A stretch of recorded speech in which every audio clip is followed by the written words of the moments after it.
Hi, everyone. Thank you so much for tuning into today's Author Talk series brought to you by the Library Speakers Consortium. The Library Speakers Consortium is a partnership of more than 450 library systems across the US, Canada, and New Zealand with the goal of making Author Talks more accessible to communities of all sizes. I am Brandon Adler, your host and moderator in conversation with all of the acclaimed authors and presenters that you will hear from throughout our series. Today, I am honored to be here with therapist and New York Times bestselling author Lori Gottlieb to chat about her book, Maybe You Should Talk to Someone, a therapist, her therapist, and our lives revealed. Hi, Lori. Hi there. Thanks so much for having me. We are so excited that you're here. So thank you again for being here. I want to pause, give everybody that standard housekeeping information that keeps everything running smoothly, and then we can dive in. Great. We have compiled some questions that were pre-submitted with registration, but you can continue to submit questions throughout the entirety of the talk by clicking that questions button that's just below the live stream video. If you're already in full screen size, you might need to hit the escape button so that you can see that question tab below the video. Keep in mind there are a lot of you tuning in today, so we will get to as many questions as time allows. And don't worry if you have to leave early for any reason, all registrants will receive a link to the recording in about 24 hours. Now to formally introduce our guest for today. Lori Gottlieb is a psychotherapist and New York Times bestselling author of Maybe You Should Talk to Someone, which has sold over 2 million copies and is currently being adapted as a television series starring Kristen Bell. In addition to her clinical practice, she co-hosts the popular Dear Therapists podcast, produced by Katie Couric, and writes The Atlantic's Dear Therapist advice column.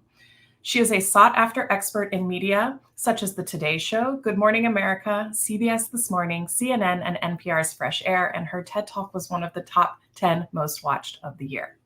She is the creator of the Maybe You Should Talk to Someone workbook, a toolkit for editing your story and changing your life, and the Maybe You Should Talk to Someone journal, 52 weekly sessions to transform your life. You can learn about these things and so much more at her website, lorigottlieb.com. And also in the resources area, we've made it easy and linked to all of those things for you. So again, welcome. How are you today? I'm great. I'm so happy to be here. We are too. So I kind of just want to set the scene for all of our viewers before we dive in. I would say there are some people who tune in having not read the book yet, just very interested in the event description. So can you give a quick summary of your incredibly enlightening, but also laugh out loud funny book at times, Maybe You Should Talk to Someone? Sure. So in Maybe You Should Talk to Someone, for those of you who have read it, you know that I was supposed to be writing a book about happiness. And the book about happiness, or writing the book about happiness, was actually making me miserable, ironically enough, and depressed. Because it was so much about this idea in our culture that we're all chasing happiness. But as a therapist, I feel like I have the privilege of sitting with people and really experiencing the human condition that we all don't talk enough about, but is really, it's heroic, it's the joys, it's the struggles, it's what it means to be alive. And so I originally was going to write a book where I brought people into the therapy room, and in Maybe You Should Talk to Someone, I follow the lives of 4 of my therapy patients, as they are very different people who go through very different things that I think we can all relate to in different ways. And then I decided that if I was going to show what they were going through, it would almost be disingenuous not to present me not as the expert up on high, but as another human. So the 5th patient in the book is me as I go through therapy after I experience a crisis in my life. So it's basically the stories of the therapy room, but really the stories of being human, from the perspective of therapist as patient and therapist as clinician. Mm-hmm. And so we received several questions about kind of your path to becoming a therapist, because as you highlight in the book, there were many iterations of callings for you that you kind of had and that led you to being a therapist. And Tara from LA County Library is saying, did you worry by moving into a new career as a therapist, you would end up leaving writing behind? Or did you have a plan to balance them both? So Can you kind of talk about those many iterations of things that led you to being a therapist, and maybe answer Tara's question about balance as well?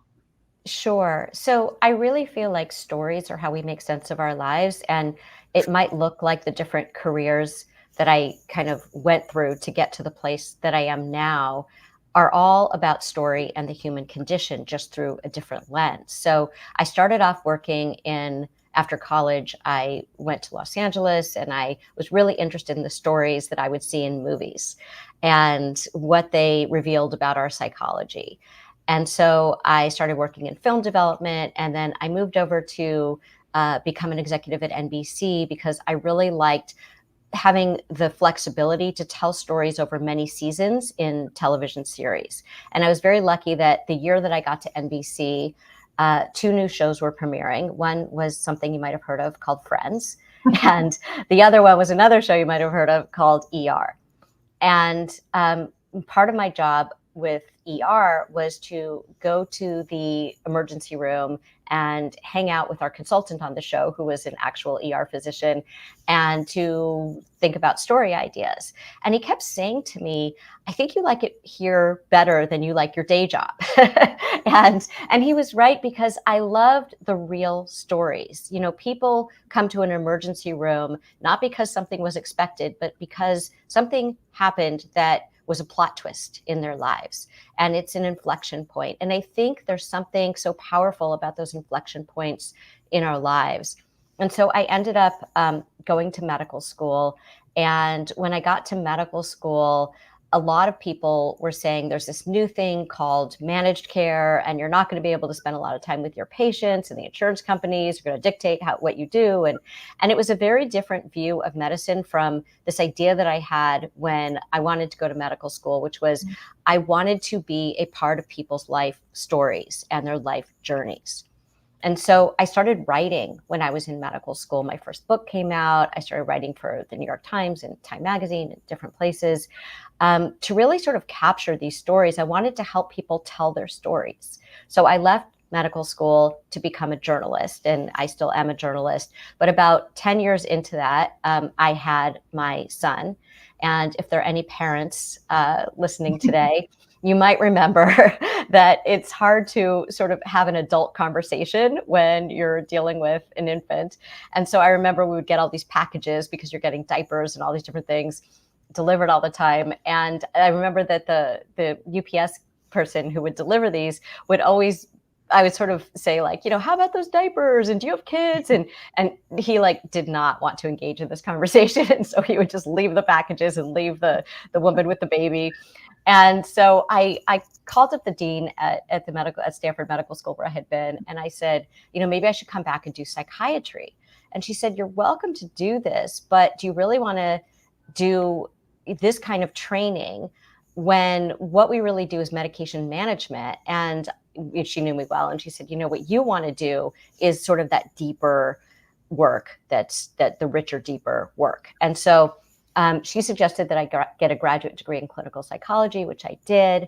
I became a therapist. And so, to answer Tara's question in the longest possible way, everything that I've done, I went from really, you know, helping, observing people's stories, to helping people tell their stories, to, I think of myself as a therapist as almost like an editor, where I'm helping people to edit the stories that they come in with. Everybody comes in with a faulty narrative. You know, I'm not lovable, or nothing will ever work out for me, or I'm too sensitive, or whatever story they were told.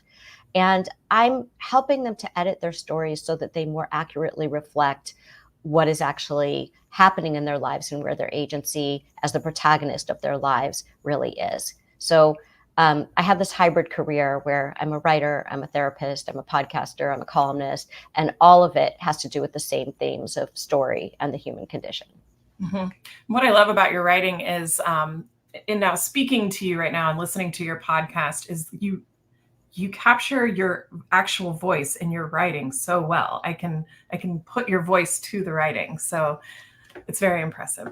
Thank you. Yeah. And that was really important to me as a therapist. I feel like there's so much clinical writing out there that doesn't feel relatable. And I say at the beginning of Maybe You Should Talk to Someone that my greatest credential is that I'm a card-carrying member of the human race. And I feel like it's really important that the way that I speak as a therapist in therapy sessions, that I sound like me, that there's this authenticity there, that I'm not pretending to be hiding behind some veil of expertise. Mm-hmm. Well, and you do say that in the beginning of your book, like you just said, card-carrying member of the human race. And then you talked about making yourself kind of the fifth patient in the book. Authenticity aside, were you afraid to be so vulnerable, given that your patients might be reading it? It's so funny because when I decided to write, maybe you should talk to someone and let go of the happiness book, none of the publishers wanted this book. They all said, no one's going to read this book. So I thought, well, for the 3 people who are going to read it, I don't really have to worry about, editing myself, because I don't know who these 3 people are and nobody else is going to read it. But at least for the 3 people who read it, it will be the book that I wanted to put out there that I think will be most helpful and most life affirming. Mm-hmm. For, that's the book that I wanted to write. And, now we've got over 2 million people. We're making a TV show. It's like lots of people are exposed to the material. And I think that part of the reason that so many people are reading it is because I didn't edit myself. I wasn't self-conscious about it. And had I known how many people would read it, maybe I would have been more self-conscious about it. But because I wasn't, I think that's what people are relating to. I think that people can see themselves not only in my story, but in every single story of the other patients. Even if the people, including me, seem really different from whoever the reader is, there's something so universal about the struggles that all of us are going through, that I think it's so nice to have this really authentic, genuine mirror of what it means to go through life. Mm-hmm. I think it's less intimidating to seek out therapy when kind of the fourth wall is broken and you know that they're not perfect too. Yeah. So Lisa from Wanakee Public Library, excuse me, is saying, why did it seem like such a big thing for you to start seeing a therapist? Personally, I don't trust a therapist unless they have a therapist or previously worked extensively with one. So I'm wondering why it was such a big deal for you to start therapy when you were a therapist. Yeah. Well, of course I had been in therapy before, because you have to do therapy, partly that, but I had also been in therapy before that, just because I was interested in learning more about myself and my patterns and all of those things. I think at that moment it was really hard because it was the first time when I was actually practicing as a therapist, so it wasn't just getting licensed, I was a new therapist. And to share with other therapists that I was going through a real crisis. It wasn't just, hey, I want to go to therapy, for all the reasons that people might want to go. It was, I am really in crisis. And I think that there's something about the irony, right, of you want your colleagues to think that you're doing fine, that you're doing really well, because that will help you work with your clients. And at the same time, there's a line of like how much you're struggling. And so I was really struggling. And I think that I really needed to get in to see someone immediately. And I needed to, I was just not functioning well, as you can see in the book. Mm-hmm. And so I think there was some hesitation about sharing the fact that I was really struggling in this more intense way. Mm-hmm. And all the hoops that you had to jump through to make sure that the therapist that you found was far enough removed. Right. And that's the other thing is, you're surrounded, I say like water everywhere, but not a drop to drink, right? It's that I'm surrounded by therapists, but you can't actually see anybody that or that, you work with in some way. And, all of these people were like colleagues or people I go to conferences with. And so I needed to find someone where I could feel really safe, that there was no, what we call a dual relationship going on. Mm-hmm. Yeah.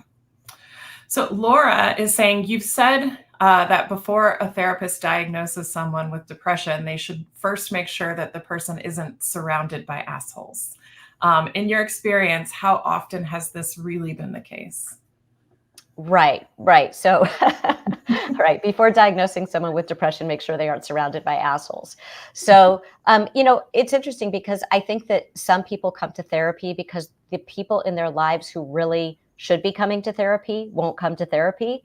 And so they're coming to therapy to learn how to manage those difficult people in their lives and to have a different response. So, how do you set boundaries with those people? How do you not get into this dance that you're always doing with that person, that always ends in conflict or chaos, or just feeling hurt, or frustrated? So there's that. And I think our environment matters. I think that so much of earlier therapy was about the intrapsychic mechanisms, right? So, like, what is it about your characterological issues? What is it about you? And I think that we really need to take into account not only that, but also what's happening societally on a grand scale. People are coming in talking a lot about, issues that are affecting them in the larger society, but in their own communities. Maybe there's something going on in their families or in the larger culture of their family. So I think it's really important to look at what is happening, in a holistic way. Mm-hmm. And then that also kind of lends itself to the us being unreliable narrators of our own lives. So you talk a lot about that in your book and in your TED Talk, and on the Dear Therapists podcast. We kind of see how people get caught up in these faulty narratives. What are the stories that we tell ourselves about our lives that get in our way? So often people come to therapy and they have stories about themselves that they just believe to be the truth. And these are generally stories that someone told them when they were growing up. And so it might have been, let's say that you were pegged as the difficult child in the house, right? And really what you were noticing that there was a lot of dysfunction in the family, and you called it out. So you were, say, the truth teller in the family, and people didn't like that. Mm-hmm. So, you were the difficult one. Oh, don't complain about that. No, this isn't really going on. You're imagining that. Oh, it's not a big deal. Right. So you were told you were difficult. Then you go through life and you think, oh, I don't want to speak up, or if there's a problem in a relationship, I'm not going to say anything because I don't want to be difficult. When you never were difficult, and then you didn't learn healthy ways of expressing what you need or what you want in a relationship. Mm-hmm. Sometimes kids are told, oh, you're so sensitive, right? Because they're feeling feelings in a family where the adults in the family, just the culture of the family, is they're not comfortable expressing feelings because their parents taught them, your parents' parents taught them, you can't, don't feel your feelings, right? Oh, you're sad, cheer up. Oh, you're anxious, don't worry about that. Oh, you're mad, you're overreacting. So, when you get talked out of your feelings as a child, you learn, oh, feelings are not acceptable. Feelings are not okay. Mm-hmm. And so when you have feelings, you're told, oh, you're so sensitive, when it's really just your parents' discomfort with the fact that you have really normal, healthy feelings. So when you come to therapy, you start to learn, what are those old stories? It's like wearing clothes that don't fit anymore. What are those stories that you're walking around with that are getting in the way of you navigating relationships now in your adult life? Okay, I like that. And I also recognize some of those behaviors in adults. If you express your emotions, you're being sensitive. Yes. And I think too, when I say we're all unreliable narrators, myself included, that means that we're all telling, when people come to therapy, they're telling the story from their own perspective. So it's just seen through their lens. So when I see couples, you can see that two people have been in the same experience, in the same interaction, and they have wildly different interpretations of how they tell that story and the assumptions that they make about why the other person did what they did, or what the other person was thinking, or what the other person's motivation was. And so often I'll say to people, can you imagine telling this story from the other person's perspective if they, in good faith, meaning they have good intentions? What do you think might have been going on for them? And it's so eye-opening to broaden the story and to say, oh, wait a minute, this very narrow perspective wasn't including some very important information for me. Mm-hmm. Yeah. So since that question incorporated some of the podcast, we got a couple more questions about that. So I want to ask Catherine's question. Catherine says, hi, Lori. I love your Dear Therapists podcast. And I have it so relaxed. Oh, I find it so relaxing to listen to. How do you avoid absorbing your clients' emotions and their dysregulation? In other words, how do you share your calm and not join their chaos? I think that goes for your clinical practice as well. Yeah. One of the things before I became a therapist that I wondered about was this very question was, am I going to absorb all of this and then go home and then not be able to kind of live my life? Um, but I think that what's really beautiful about therapy is that I can hold the hope for people when they can't hold it for themselves yet. So I actually feel very hopeful for people when they come in because I can see, having the experience that I have now, I can see what their lives could look like once we do the work. So I'm very optimistic. So when they're struggling or they're feeling, they're having these big emotions or they're really challenged in whatever's going on in their lives, I can see the way through the tunnel. So for me, I'm not taking home what's going on right now. I'm taking home what I hope for them and the hope that I'm holding for them. And I'm pretty confident that we can get there. Yeah. So you write that there's no hierarchy of pain, and believing there is kind of leads us to minimizing our own feelings. Can you talk a little bit more about that? Yeah. So one of the reasons that I wanted to write Maybe You Should Talk to Someone was I wanted people to see what therapy actually is, because I think that there's this misconception that we separate our physical health from our emotional health. And health is health. Our emotional health impacts our physical health. Our physical health impacts our emotional health. So there's no demarcation there. It's just health. And for some reason, we've decided to silo off our emotional health from the rest of our health, which doesn't make any sense. So if you fall down and you break your wrist, you're not going to say, well, there's this hierarchy of pain. And yeah, I should probably go get my wrist x-rayed and probably get a cast. But, I don't have, let's say, a terminal illness. So, I'm not having a heart attack. I don't have stage 4 cancer. So it's really not that bad. So I'm going to walk around with my broken wrist. We do that with our emotional health. We say, yeah, I'm feeling sad, or I'm feeling really anxious, or I'm having trouble in this relationship, or I can't really sleep, or, whatever the issue is. And we say, but it's not that bad because, I have a roof over my head and food on the table. So, maybe I have like some people who love me. So it's okay. I'm just going to, just see what happens. And the problem with that, it's almost like if you were having chest pain, you wouldn't wait to see a cardiologist. You'd go in, you wouldn't wait till you're having the heart attack. People wait until they're having the equivalent of an emotional heart attack before they come in to therapy so often. And the problem with that is, first of all, and this breaks my heart, is that they've suffered unnecessarily for sometimes months or years before they come in. And the second part of that is that because things have now gotten so bad, because they waited until it got to the emotional heart attack level, we have to now get them back to baseline where they would have come in. And so we've got to do all that work and then get to the root of how they ended up here. Mm-hmm.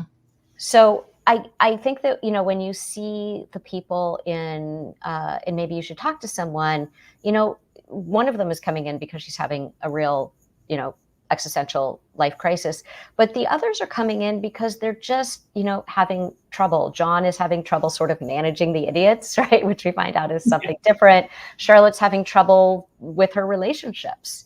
And Rita's having trouble because her children, and this has been going on for a very long time. Her children, her adult children, don't talk to her. She's estranged from them because of the way that she raised them.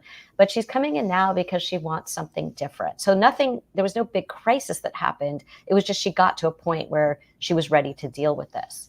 And I think that that's the message that I think people are taking from the book. There's no sort of, by the way, this isn't a book about getting people into therapy. It's more about just getting people to see themselves and feel connected to all of the people around them.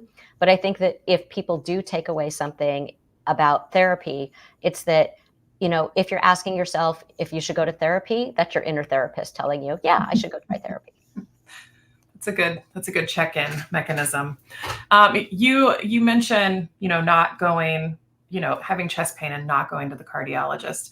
And I feel like I have met many men in my life where that is the case. Just ignore the pain. Mm-hmm. So I'm wondering, what are some differences between maybe how men and women talk about their issues in therapy? And I wonder what this can teach us about vulnerability in our own relationships. This is so important, and this is where culture comes in. So before I was talking about, you have to look at not only what's going on with that individual, but what's going on with that individual in the context of their culture. So often when men come in, at some point, they will say something to me like, I've never told anyone this before. And then what they tell me is something that many women would feel comfortable talking about, let's say at lunch. And I don't mean that what they're talking about is trivial. What I mean is that the bar is so high for like how much distress they have to be in to be able to say anything, whereas the bar is much lower for women. When women come in and they say, I've never told anyone this before, it's usually followed by, except for my sister, my mother, my best friend, right? So maybe they've told someone, but men have literally told nobody. And I think I see the same thing in couples. I see all kinds of couples, but if I'm seeing like a husband and wife, let's say, and often it's the wife who will say, to her husband, I want to come here because I feel like we're disconnected. I feel like we've kind of grown apart. I want us to share our inner lives with each other more. I want you to really open up to me. And so he will sit on the couch right in front of me and he will start to do that. And let's say he starts to tear up or even starts to cry. Usually the response from his wife is something very complicated, like almost like a deer in headlights. I don't feel safe when you don't share this with me because I feel disconnected from you. And for some reason, it's this cultural veneer that I've internalized. I don't feel safe when you're crying in front of me, that male vulnerability sometimes feels very unsafe to women. So this is a societal issue that if we want to have that emotional vulnerability and closeness and connection with our partners or with just the men in our lives, whether that's our sons, our husbands, our fathers, our brothers, we need to allow them the space to be vulnerable and check our own reactions to what happens when they step up and take that big risk and open themselves up to us. Mm-hmm. And that kind of goes back to being sure not to call children sensitive for showing emotion. Well, right. So you can see the difference. So I have a son and you can see the difference. Like I remember when he was little at the park, if he fell down and like scraped his knee, people would say to the boys, shake it off, get up, shake it off. And with the girl who would have the same thing, they'd say, oh, are you okay? Yeah. And you just notice that these are the messages that they're getting from very early on. Mm-hmm. Yeah. Elle from Wicomico Public Library is saying, are there step-by-step ways for us to deal with examining the truths and fictions we tell ourselves? Why, yes, I wrote a workbook because so many people were asking, how can I do that? If I were sitting in your office, what would you be doing in terms of helping me to guide me through that process? So I actually wrote the Maybe You Should Talk to Someone workbook because I wanted people to start at the very beginning of really examining, first of all, understanding what are the stories that you're walking around with? Where did they come from? How can I reframe them? What is true? How do I go through a process of really untangling them? And, it's sort of part writing your story and part examining your story. And it really mirrors the process that people go through when they come and do therapy. So I highly recommend that if you want that step-by-step guide, that you do the workbook. Mm-hmm. And it is, if you scroll down below the comments area, it is linked in that resources area. So you can easily find the workbook. Okay, so I want to get to Wendell. At one point with your own therapist, Wendell, he tells you about this jail cartoon. Yes. And it makes a strong impression on you. So can you describe the cartoon for us? I think one of the really beautiful things about therapy is that it shows us that we have agency. And so many of us feel helpless. And that's not to say that there aren't external circumstances that are really difficult, but there's always something that we can do that we're not seeing in terms of being able to make more choices about how we live our lives. And so at one point when I was going on and on about, my feeling trapped and helpless in what I was going through at the time, Wendell said to me, you remind me of this cartoon, and it's of a prisoner shaking the bars, desperately trying to get out. But on the right and the left, it's open, no bars. And it was one of those things, I like to use metaphors a lot when I'm doing therapy. Wendell loved using metaphors. And I actually found the cartoon later. And I have it tacked up in front of my desk. And so many of the readers of the book do too, because now they found it. I put it on social media. And it's just a reminder that we can shake those bars thinking that there's no way out, or we can walk around those bars. Now, the problem is, why don't we walk around those bars? Why don't we even notice that it's open? And then if we do notice that it's open, why do we have so much trouble walking around to freedom? And part of that is because with freedom comes responsibility. So if we walk around those bars, we can't blame other people, other things for our unhappiness, that we have to take ownership of our happiness and how we want to live our lives. And I think for a lot of people that can be scary. And the other part is that there's certainty in being trapped, right? You're trapped in prison. You know exactly what's going to happen. When you walk around those bars, you're walking into uncertainty. And humans do not do well with uncertainty in general. It's kind of like, the misery of certainty is better than the misery of uncertainty. Yeah. And, I think that it's very scary to make change. This is why there's a chapter in the book called How Humans Change. And it talks about why New Year's resolutions don't generally last very long. And it talks about the stages of change and why it's so important to understand that with change comes loss. And even if it's positive change, even if it's like you're having a baby or you're getting married or you're starting a great new job, there's still anxiety around the uncertainty. So I highly recommend reading the chapter in the book called How Humans Change. Mm-hmm. I recommend that as well.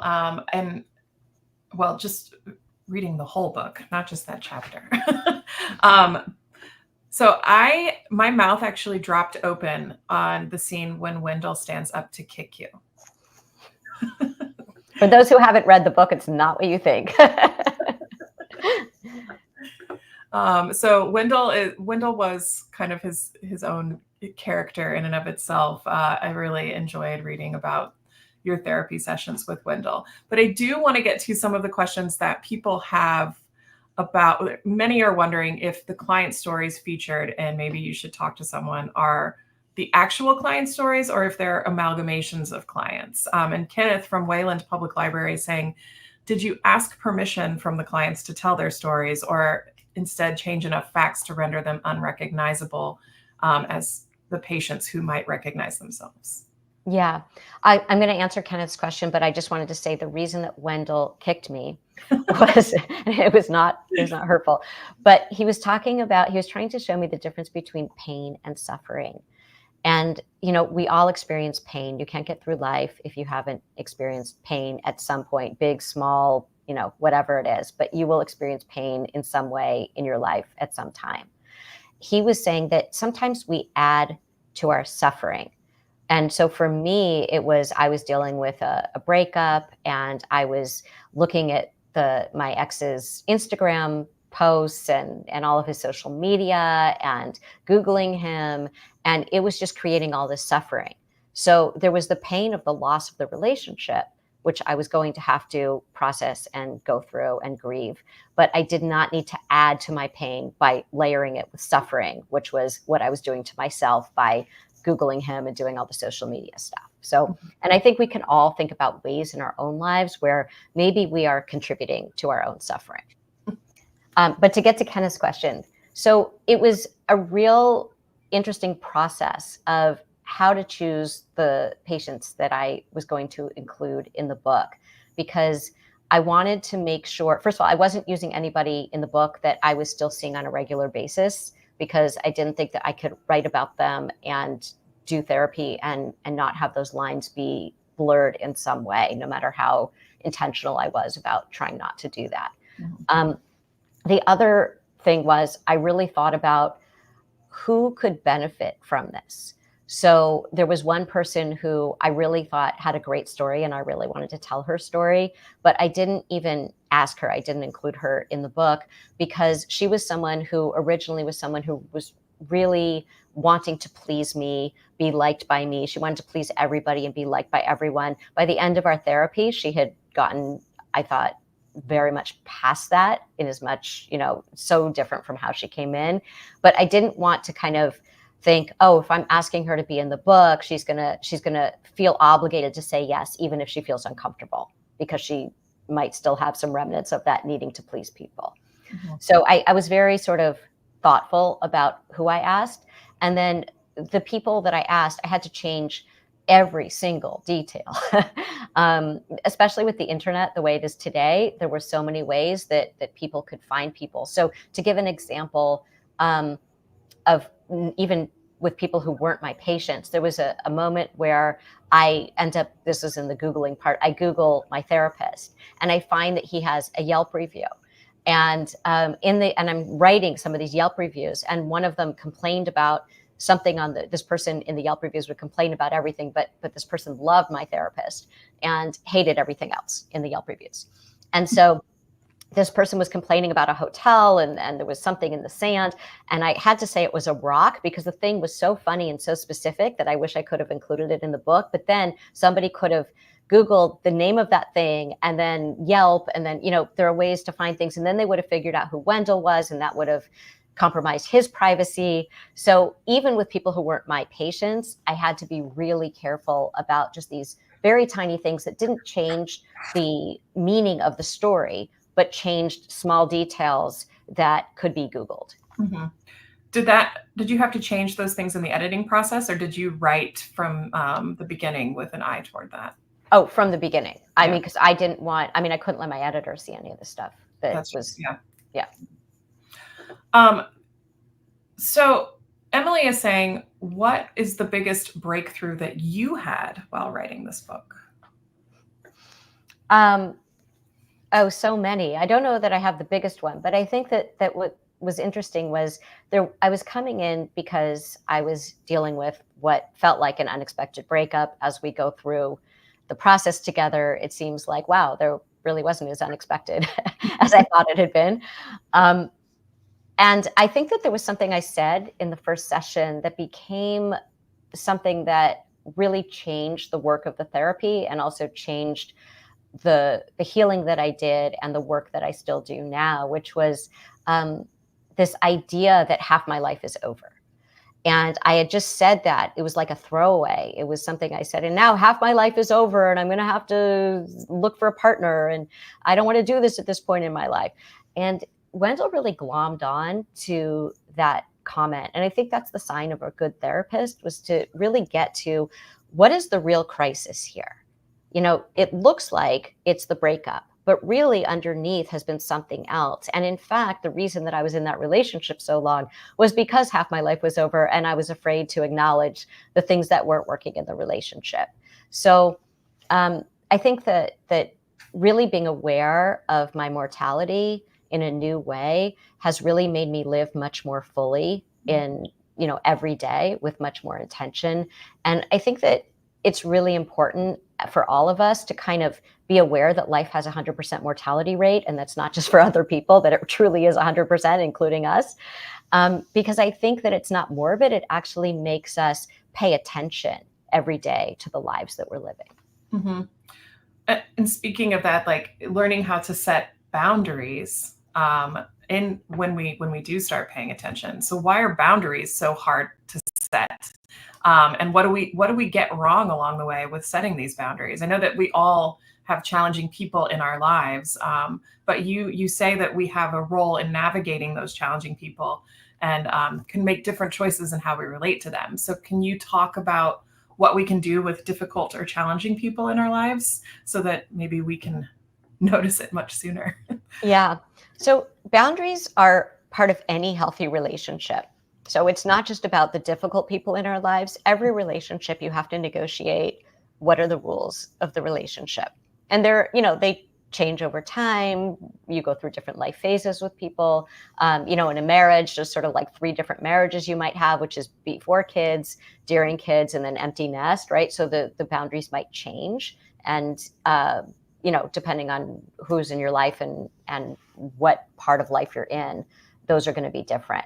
I think that, we have this great session on boundaries in the Dear Therapist podcast where this woman comes to us and she's living with her boyfriend, and her father is always saying, well, why aren't you married? Why aren't you married? When are you getting married? And they're planning on getting married, but they're not ready yet. They want to get a house first. And, they're there's nothing about the relationship that isn't stable and isn't focused on the future.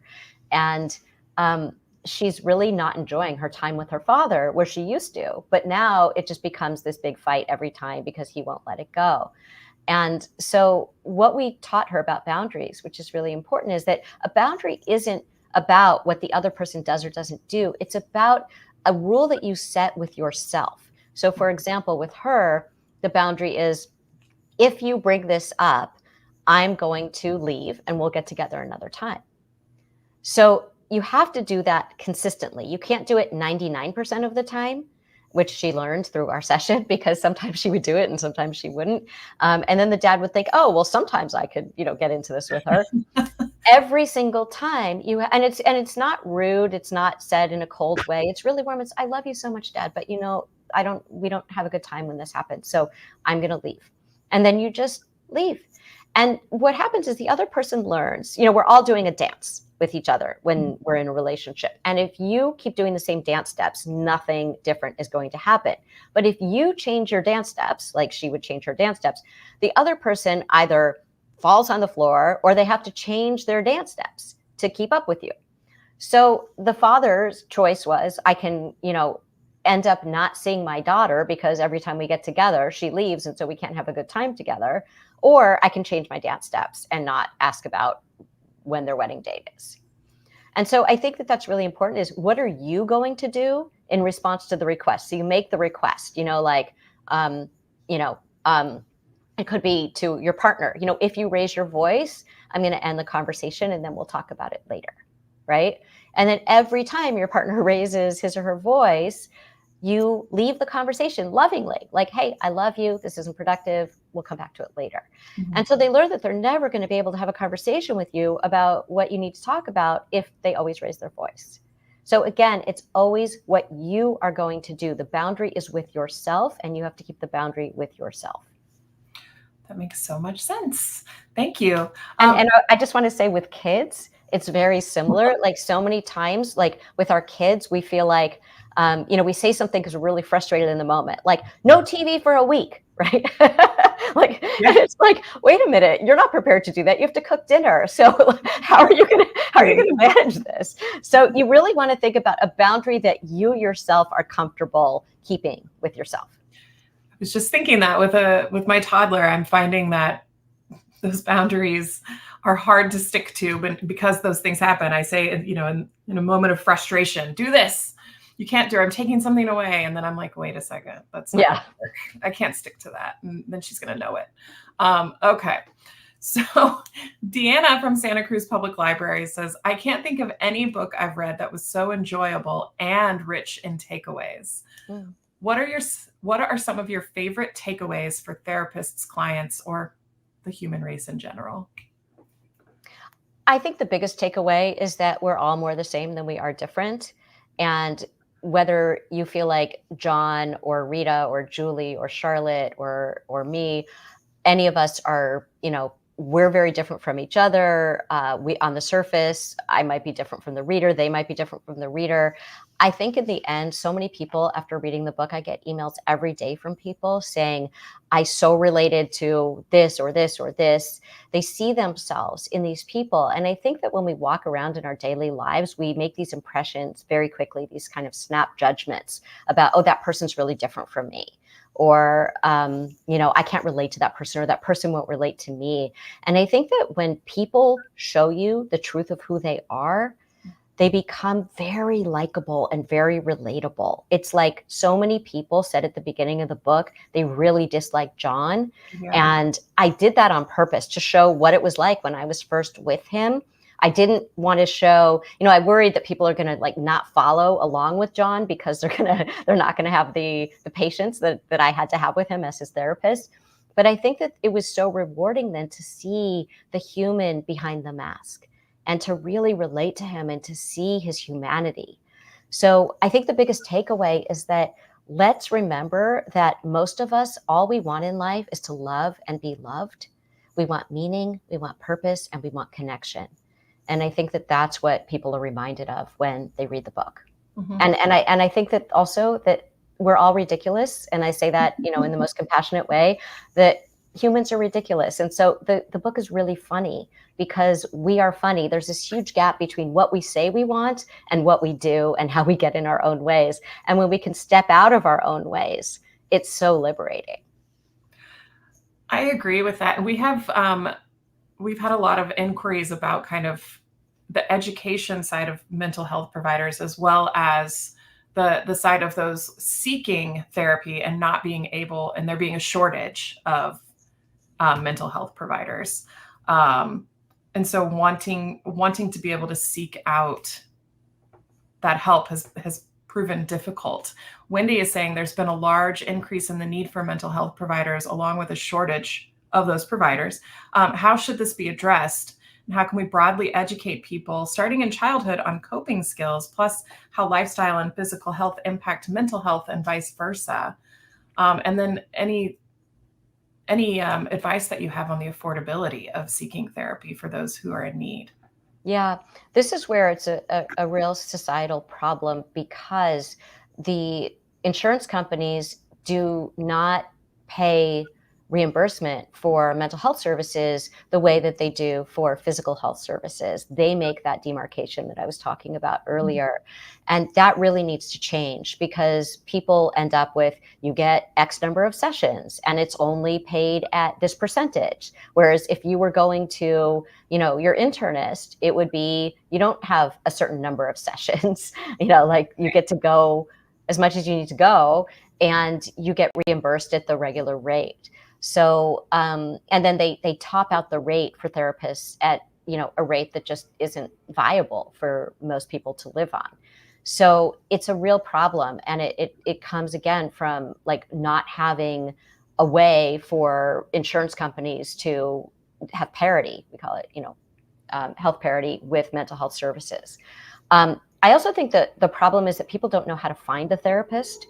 I think after COVID, once people started doing internet therapy, Zoom therapy, that it became much more available to people. So now if you live in an area where you can't find a therapist, you can find a therapist outside of your area and do it online, which I think has been a real saving grace for the mental health field, because now you can go online and you can find an available therapist.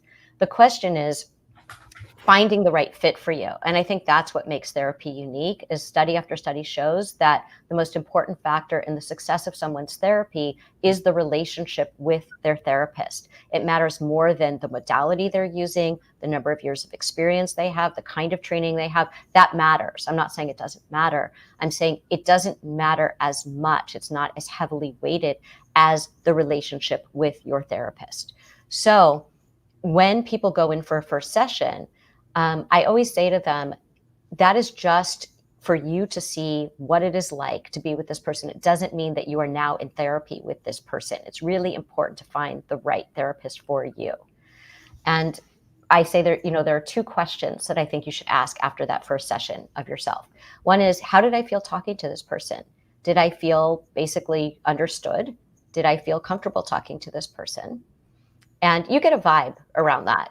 And the other question is equally important, which is, did the therapist say something or ask something that made me think about my situation slightly differently? So therapy isn't about coming in, downloading the problem of the week, getting validated for whatever you're bringing in, and then leaving.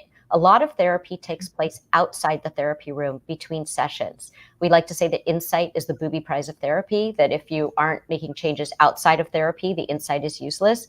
So if your therapist, if you come in and you say, this is what's going on, and you explain your situation, and they might say, I wonder about this, or how do you think about this? Just something very small. It's a first session. They're not going to challenge you too much in that first session. But knowing that that therapist is going to work with you in that way to help hold up the mirror to you and help you to see something that you haven't been willing or able to see that will give you agency about making some kind of change in your life. Mm-hmm. So, those people who go to therapy and they're always saying, my therapist said, and my therapist this, and my therapist that, and they never change. Nothing in their life changes. That is not good therapy. That is good to know. We should probably hold off on making therapist recommendations, right? That was in your book as well. You don't want to offend somebody by asking them who their therapist is. But I think but I think that that's important. I mean, I think that, I was saying that could happen, but I also think word of mouth is really important. And you might not want to go to the same therapist as someone because it might feel too close. But you can say to someone, if you know that they have a therapist that's really helping them, you could say, hey, does your therapist have any recommendations for me? I get that all the time. People say, hey, my friend wants a therapist. Do you know anybody? And I'll, help them. Yeah, I think like there's just part of the stigma is, you talked about this earlier, is admitting that vulnerability and feeling like it's a weakness in whatever societal image that we have of people needing emotional and mental wellness. So it's getting kind of used to that. Jessica is saying, as a fellow card-carrying human therapist, I would love to know, excuse me, how to reduce and, dare I say, prevent burnout. I suppose this goes for any career, but lately with the world on fire, it's hard to hold out hope. Well, I think that's where your own therapy comes in, that if you're really feeling burnt out, that you need to make sure that you're taking care of yourself. So, I think we all know what the things are to do to take care of ourselves on our own, like getting sleep, eating right, having connection in your life, those kinds of things, and not bringing home your patients with you. And also having boundaries with your patients. Like, when somebody first comes in to see me, it's outlined in my informed consent exactly what my availability is and how to get in touch with me and what happens if there's an emergency and what constitutes an emergency, right? So, they need to know sort of what that is and where they can go so that they have resources, but that you aren't on call every minute of every day. Mm-hmm. We have a lot of people asking if you've ever had to break up with clients.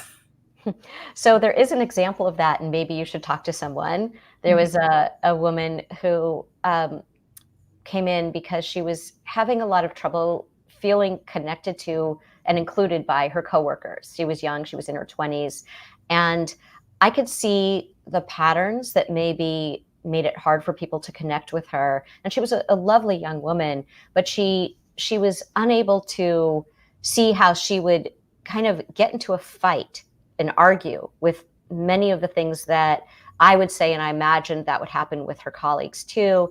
There was some historical stuff with her mother that she wasn't quite willing to look at. And at a certain point, I tell the story in the book, so I'm not going to go through the details here, but it was one of those situations where I got a lot of supervision. In the book, you can see when I go to talk to my colleagues, and we have case consultation every week, and we talk about some of the places where maybe we feel stuck with a patient, and we get feedback on that. And at a certain point, I felt like I really wasn't helping her, and I ended up ending the therapy with her. And I talk about my complicated feelings around having done that. I still feel it was the right decision, but there's a lot of complications around what it means when you have to do something like that. It's very rare, by the way. But I wanted to include that in the book because it does happen. Thank you. What are some common myths about therapy? And you said there's kind of a vibe that you might get when you know you're with the right therapist. But what are some myths that we might carry into that room with us anyway? I think one myth is that the therapist is going to validate everything you say. And that you can get that from your friends. In the book, I talk about the difference between idiot compassion and wise compassion. And, idiot compassion is when we tell our friends, listen to what my partner, my coworker, my mother, my sibling did. And we say, yeah, you're right. They're wrong. You go, girl. And it's kind of like if a fight breaks out in every bar you're going to, maybe it's you, but we don't say that to our friends. in therapy, we really want to offer wise compassion, which again is really helping you to look at the full picture. What is going on dynamically here? What is the pattern here? What are some of the things, what are some of the ways that maybe you're contributing to the difficulty? And that's not to say the other person isn't difficult. It's to say that, are there ways that you can make things less difficult? I think a common myth about therapy too is this idea that that it's all about the past, that you're going to come in, you're going to talk about your childhood ad nauseum, and you're never going to leave. And therapy is actually very focused on the present and the future. So of course we want to look at where some of these ideas or patterns, or the ways that you're stuck, or these kind of narratives that are not really true came from. But then we don't want to stay there forever. We want to say, and how is this impacting you today, right now, in the present? And how can we work with this so that you can create a different future? Mm-hmm. So I think that a lot of parents in particular are thinking, oh, my 20-year-old's in therapy and they're just going to talk about me the whole time. And it's like, not really. They are going to talk about you somewhat, but also we're trying to help them with the lives that they have right in front of them right now. Mm-hmm. So thinking of the future, or the present and the future, we did get a lot of questions around aging. And P from Helen Kate Furness Free Library and Barbara and many others are saying, what advice do you have for senior citizens to kind of fend off depression, secondary to seeing abilities, function, and even diminishment of health, loss of friends, and kind of really limited opportunities that are real and permanent? Yeah. So Rita's story, I think, is a great example of that. She's about to turn 70 and she feels like it's too late to create anything new in her life. And she can't get a redo on sort of how she lived her life. And she's aging. Mm-hmm. And, we see people live so much longer now. Many people are living into their late 90s, mid 90s. And I think that people are dealing with two things. We have this idea in our culture that, it's so great to live so long, but it's also about quality of life. And we do have things that we have to grieve as we get older in terms of our health, our functioning, our mobility. And so it's like there are these two different tracks. One is, how do we grieve what we no longer have? And then how do we create new meaning? Lots of our friends are also, diminishing in certain ways. And sometimes we lose a lot of friends as we get older to, illness and death. And so how do we create the life that we want to have now while we're grieving what we've lost? And I think that when people miss the grieving part, that it feels inauthentic. It feels like you're telling people, well, you can have this great life, which, by the way, you can have a very, very meaningful, rich life. And let's also not forget that there is some sadness and loss as you get older. Mm-hmm. And I think as a culture, we need to think too about how we treat older people. One of the things that Rita said that was so poignant to me was she said, I go and get pedicures not because I feel like anyone cares about what my toes look like, but because I get a massage with my pedicure, and people don't touch older people that much. And so we need to look at the stigma around older people. Like, are we embracing them? Are they getting touch, which is so important to our physical and emotional health? Are we treating them in ways that are we have these stereotypes that are untrue about older people? So let's make sure that we are informed about what it means to get older and what it is that older people also need from everybody in our culture. Great advice. Thank you so much. So as we are getting to the top of the hour, the last thing that I love to ask everybody is, what is a book that you're currently reading that you suggest everybody run out to the library and check out immediately?